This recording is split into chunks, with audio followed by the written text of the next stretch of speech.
আমন্ত্রণ news 24 sports লাইটে আপনাদের সাথে আছি আমি শাহরিয়ার বাবু।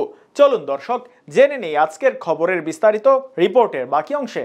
আসন্ন টি-20 বিশ্বকাপের জন্য দল ঘোষণা করেছে বিসিবি, যেখানে অধিনায়ক করা হয়েছে নাজমুল হোসেন শান্তকে এবং সহ অধিনায়ক হিসেবে নাম ঘোষণা করেছে তাসকিনকে। এদিকে বাংলাদেশের আলোচনা সমালোচনা যেন পিছুই ছাড়ছে না। এবার আবার নতুন করে আলোচনা সৃষ্টি করেছে অধিনায়ক নাজমুল হোসেন শান্ত। এদিকে 3 নম্বরে সাকিব আল হাসানের ব্যাটিং শব্দটা শুনলে সবার আগে আপনার মাথায় কি আসে? সেই 2019 বিশ্বকাপে সাকিবের ব্যাট হাতে বীরত্বের গল্পটাই আসার কথা। তবে বিশ্বকাপে সেই অতি মানবীয় পারফরমেন্সের পর সাকিব কি ব্যাট হাতে সেভাবে জ্বলে উঠতে পেরেছেন? খুব কম সময়ে স্রোতে সাকিব এখন আর 3-এ ব্যাট করেন না, আর তাই আসন্ন টি-20 বিশ্বকাপে সাকিবের 3-এ ব্যাট করার সম্ভাবনা উড়িয়ে দেওয়া যাচ্ছে না। আর সেটাই জানালেন বাংলাদেশের অধিনায়ক নাজমুল হোসেন শান্ত। এই প্রসঙ্গে নিশ্চিতভাবে কিছু না জানালেও বিষয়টিকে একদমই উড়িয়ে দেননি, বরং পরিস্থিতি, কন্ডিশন, প্রতিপক্ষ বিবেচনায় সাকিবের 3 নম্বরে ব্যাট করার সুযোগ দিচ্ছেন তিনি। এদিকে বিশ্বকাপের উদ্দেশ্যে দেশ ছাড়ার আগে ক্রিকেটের জনপ্রিয় ওয়েবসাইট ক্রিকবাজের সাথে আলাপকালে টাইগার অধিনায়ক শান্ত বলেন, এটা আসলে কন্ডিশন এবং প্রতিপক্ষের শক্তিমত্তার উপর নির্ভর করে।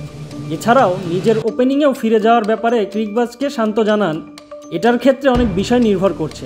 টি-20তে বর্তমানে বাংলাদেশের হয়ে নিয়মিত খেলছেন টাইগার অধিনায়ক নাজমুল হোসেন শান্ত। তবে 2022 টি-20 বিশ্বকাপে বাংলাদেশের হয়ে ওপেনিং খেলেছিলেন শান্ত।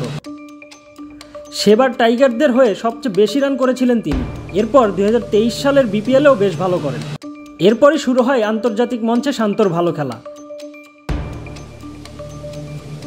একসময় টানা ব্যর্থ হওয়া শান্ত ধীরে ধীরে পায়ের নিচে মাটি খুঁজে পেতে থাকেন আন্তর্জাতিক ক্রিকেটে। এখন তো হয়ে গেছেন বাংলাদেশের অধিনায়কও।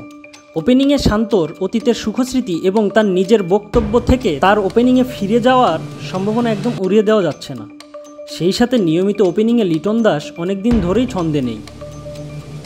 ফলে শান্ত যদি ওপেনিংয়ে খেলে তাহলে 3 নম্বর জায়গাটা ফাঁকা হবে। হৃদয়কে রেখে সাকিবকে চাইলেই সেখানে খেলানো যাবে, যদিও কোনো কিছুই এখনও নিশ্চিত নয়।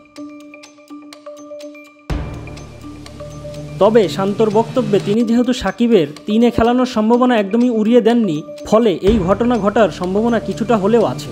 আর সাকিব যদি 3-এ ব্যাট হাতে নিজের সেরা ছন্দে ফিরতে পারেন তাহলে বাংলাদেশের লাভ, সেটা আর বলার অপেক্ষা রাখে না। টি-20 বিশ্বকাপের আগে যুক্তরাষ্ট্রের মাটিতে যুক্তরাষ্ট্রের বিপক্ষে 3 ম্যাচের টি-20 সিরিজ খেলবে বাংলাদেশ। এরপর নামবে বিশ্বকাপের বিশ্বমঞ্চে। বিশ্বকাপে বাংলাদেশের প্রথম ম্যাচ আগামী 8 জুন, প্রতিপক্ষ শ্রীলঙ্কা। এরপরেই রয়েছে সাউথ আফ্রিকা, নেদারল্যান্ডস এবং নেপালের মতো দলগুলোর সাথে খেলা।